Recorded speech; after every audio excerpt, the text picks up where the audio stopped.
Tiffany Robertson, founder of the On Purpose Woman Global Community and founder and publisher of On Purpose Woman magazine.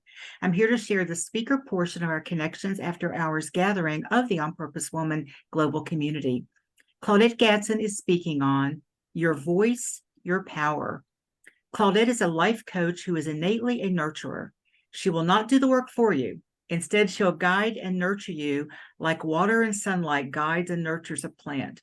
She wants success for you, maybe even more than you want it for yourself. And Claudette's website links are in the text of this video. So Claudette, thank you for being with us tonight. Thank you for having me. And you are on. Good evening, everyone. It is an absolute honor to be here. And yes, your voice is your power. So it's important that you use it in the most powerful way. And first things first, you must find your voice. And how do you find your voice? I know that's the question that you're asking. And you find your voice in the quiet of your mind. And you say, well, how am I going to do that?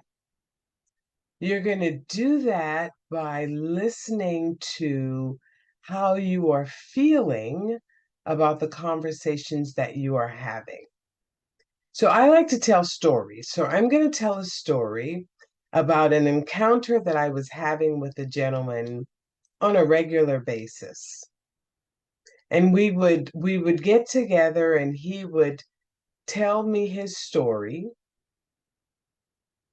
And I would think to myself, I'm not understanding this. I'm not understanding what he's telling me. I'm not understanding what he's asking me to do. But for some reason, I was not comfortable in asking him the questions in the crowd. So I would sit there and I would just let him keep talking. And so this went on for a few months. And finally, one day, I asked him a question.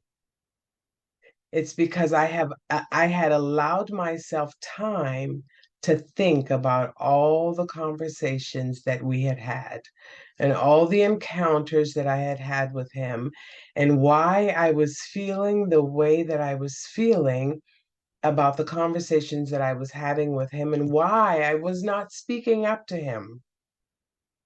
And then I was reminded that I don't like confrontation. How many of you can agree with that? We don't like confrontation. We want things to be easy. At least I do. I want them to be easy, smooth sailing, ease and grace. Those are my words. Ease and grace. I want every encounter to be that way. And I know that that's not possible. Really, I know that that's not possible.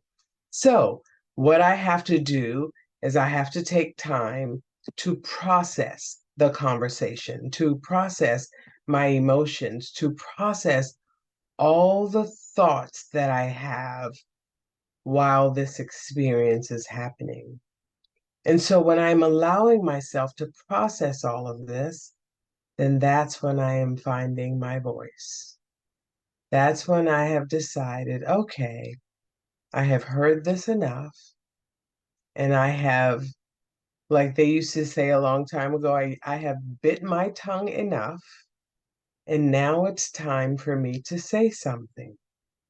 But before I can say something, I have to sit in that. I have to embrace my voice. I have to know that when I am ready to talk, it is to advocate for me. Who else is advocating for me? Very few people. And so it's kind of like my talk about being selfish. When you're being selfish, you're caring for everyone else. When you are, I'm sorry, I said it backwards. When you are being selfish, you have regard for self. When you are being selfless, you have regard for others. So if you are having so much regard for others, who's having regards for you? And so then when we are able to think about how we are feeling and process those feelings and those emotions, then we are better able to come to terms with how we are really feeling, and more importantly, why we are feeling that way.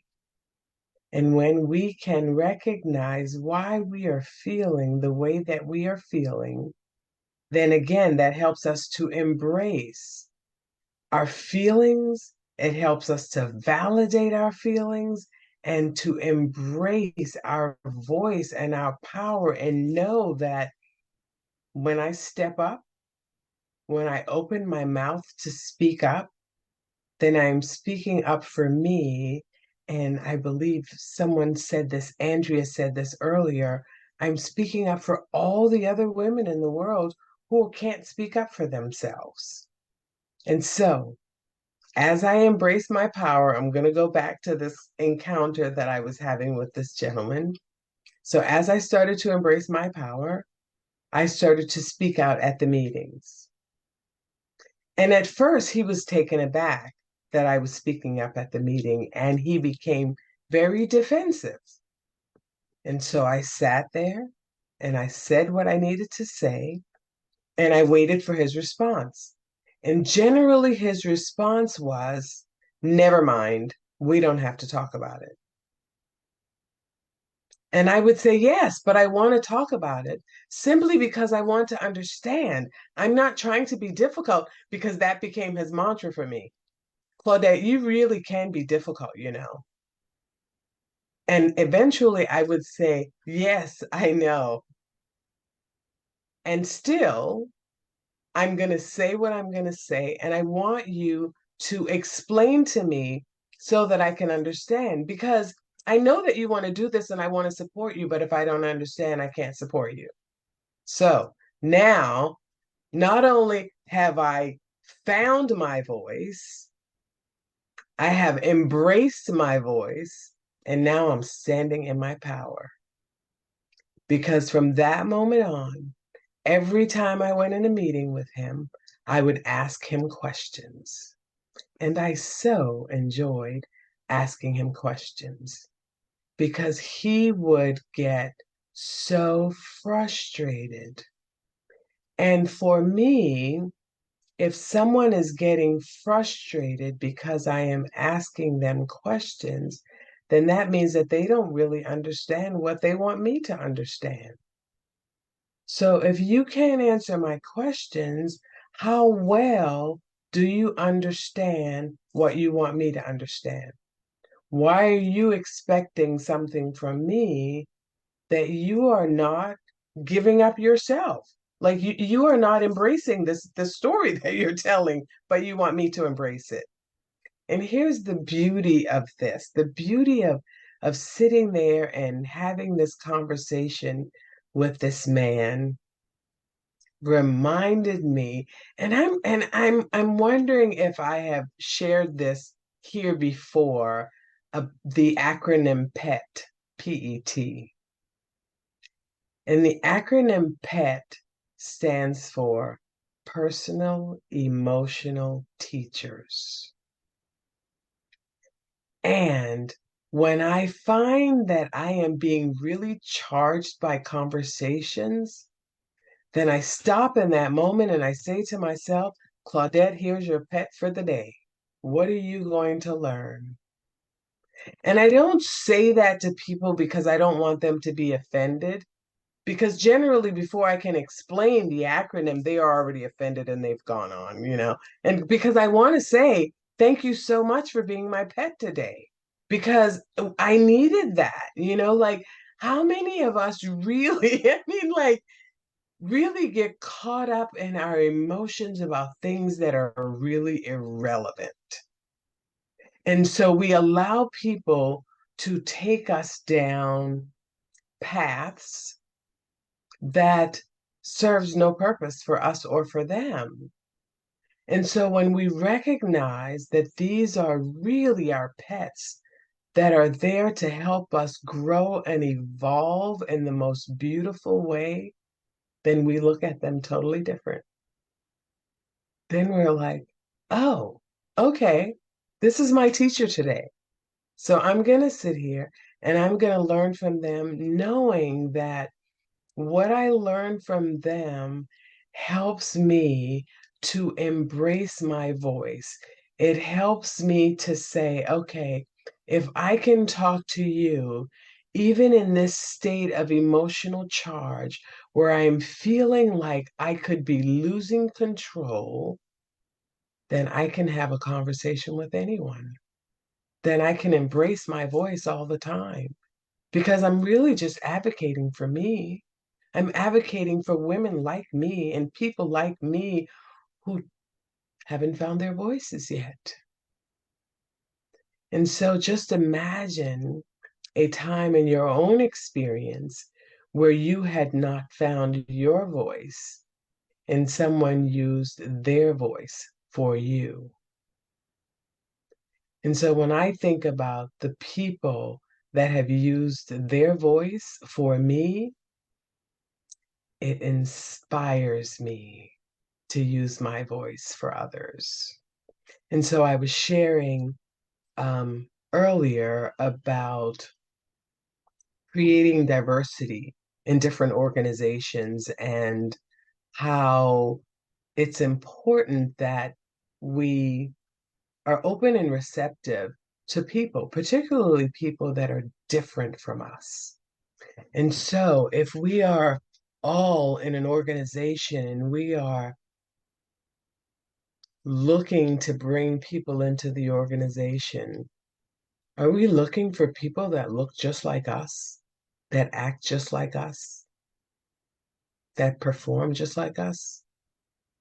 Or are we open and receptive and intentional about diversity? Are we intentional about anything and everything in our lives? Because there's this saying that says how you do one thing is how you do everything. How intentional are we about life? How intentional are we about the words that we use and the conversations that we have? Because as I thought I may have said, now that I think about it, I am the conversation coach. And one of the things that I focus on intently is conversation. And in that, I cannot have a conversation with you without first having a conversation with myself. And so sometimes there is a pause and you're thinking, oh, did I lose you? No, I'm having a conversation with myself so that I can have a better conversation with you. And for me, that's all a part of finding my voice. Like, how do I tell you what I want if I haven't figured out what I want? How many times have you asked someone what they wanted and they tell you all the things that they don't want?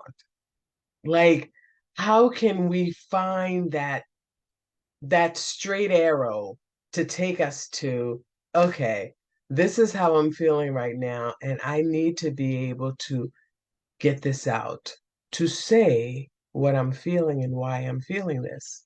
So I remember having a conversation with someone, and I said, I am going to Florida. And they said, well, where are you going? And I said, I'm going to Florida. Well, where are you staying? I'm staying in Florida. Well, who are you staying with in Florida?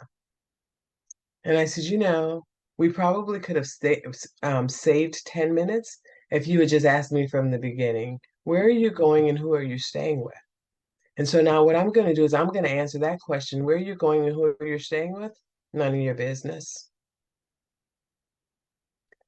Well, why are you being secretive? I'm not being secretive. Why is that relevant?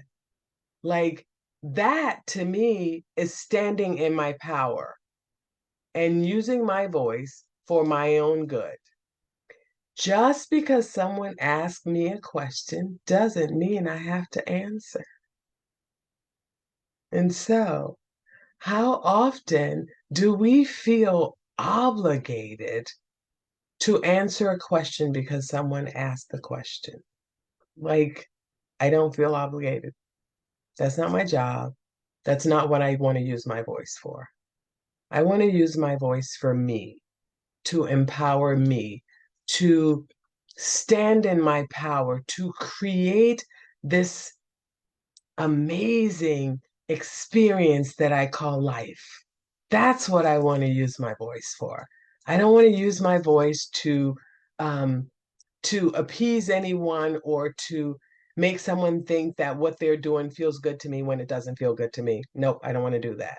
What I simply want to do is I want to live my life the way that I see fit. I want to use my voice to tell you when something is no longer working for me.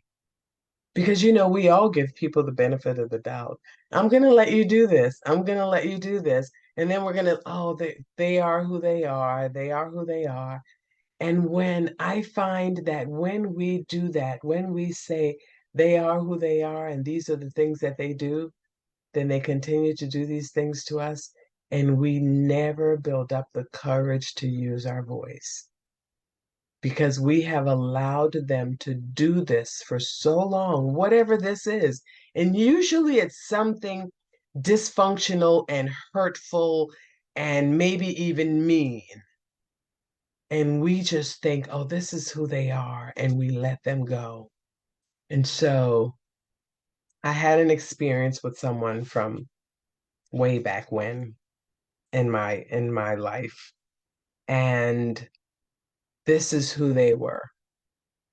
They would say things that were hurtful and spiteful, and everyone would say, oh, that's just who they are.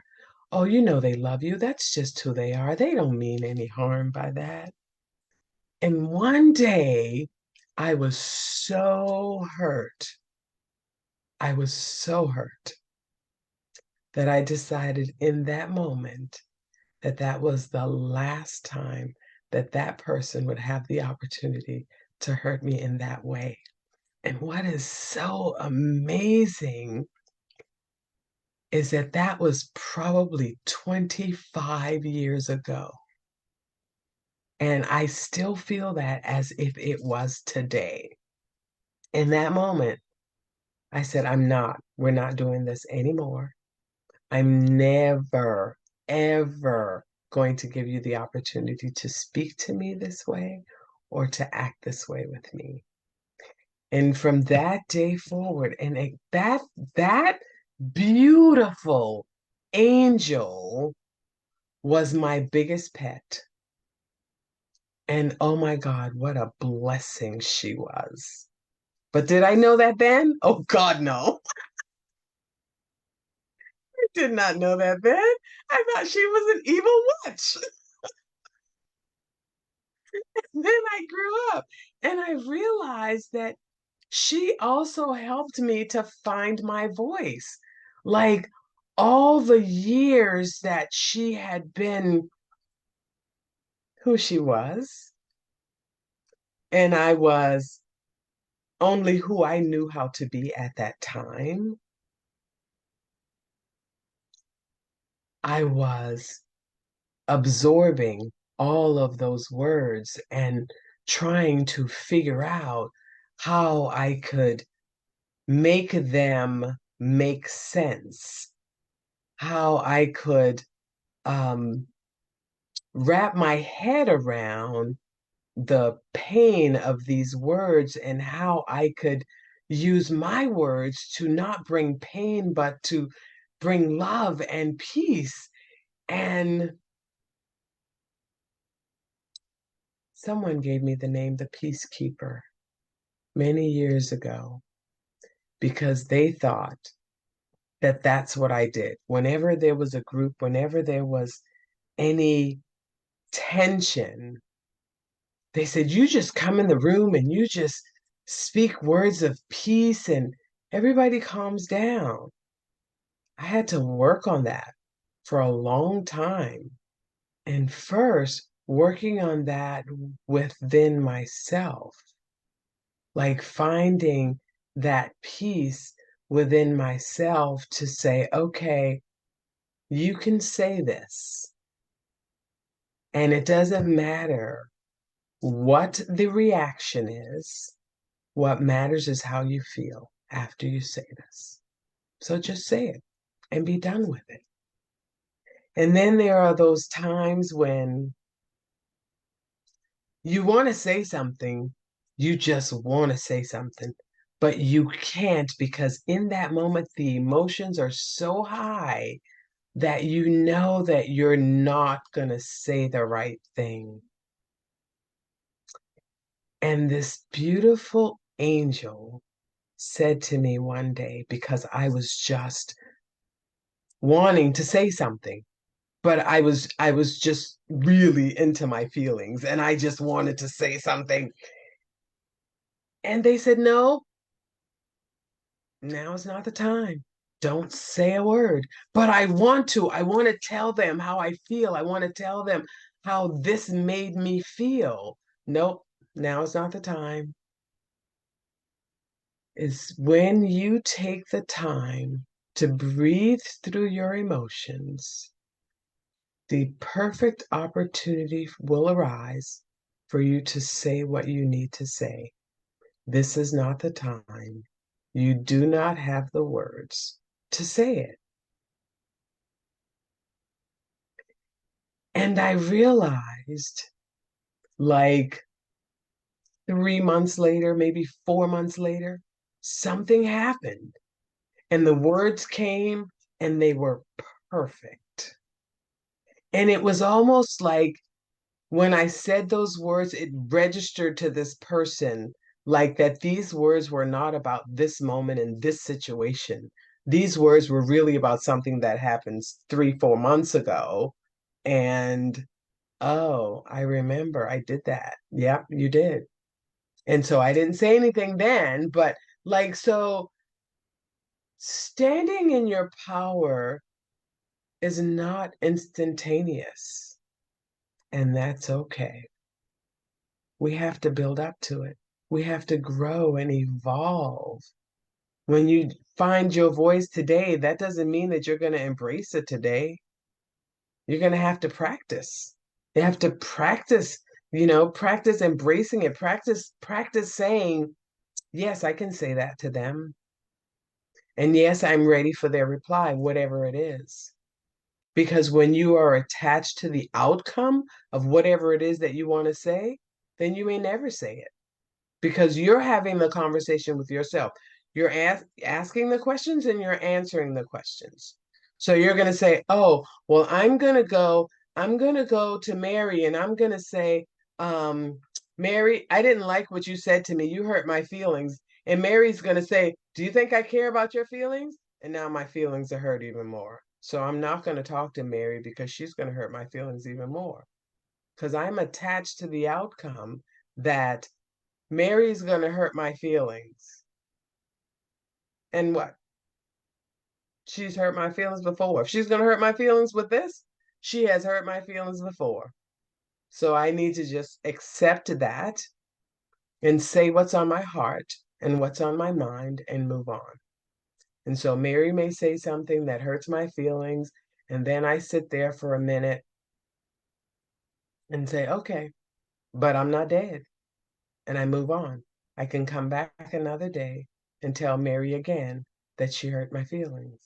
Because what I believe is that when people do things that bother us and we don't say anything, we are telling them that what they're doing is okay. And so as long as I don't say anything to Mary, Mary's going to keep doing what she's going to do because I've told her that it was okay. And the reality is, it is okay until I am able. I'm going to take responsibilities. So until I am able to find my voice and embrace it and step and stand in my power, then Mary, like anybody else and everybody else, gets to do and say whatever it is that they want to do and say to me because they know that I'm not going to say anything. I'm just going to sit there and I'm going to take it. And that is not what we are here to do. We're not here. I'm going to cuss. We're not here to take anybody's shit. We are here to stand in our power and live our truth. And we are some badass women. And we just need to remember that. Get a sticky note and put it on your bathroom mirror that says, I am one badass woman. And read that to yourself when you're brushing your teeth in the morning and when you're brushing your teeth at night. And never let anyone tell you any different. Thank you so much. Thank you, Claudette. And I would ask the ladies who are here with us tonight on Zoom to unmute yourselves, and let's give Claudette a big, real applause that she can hear. Yay! And Thank you. thank you. Thank you, Claudette. That was Thank great. you. Thank you, Claudette. That was Yeah, good. awesome. That was really Thank good, you. Claudette. Yeah. Before we wrap this up, we will take questions after I Thanks. finish the video here, but I do want to ask, and nobody answered this yet, but would anybody else, my good girl got a little triggered there for a minute when Claudette says it's none of your business. I was like, oh, ooh, I didn't know she was lurking in there so close to the surface. It's like, ooh, that's kind of rude, isn't it? You know, and oh, I love it. Thank you so much. Thank you so much. And I want to thank anyone who's watching this live or the replay. If you want to join us for one of our Zoom gatherings, you can go to my website, opwgc.com, where you can find out all about our community and this magazine, and that website link is in the text of this video. So thanks for watching, everyone.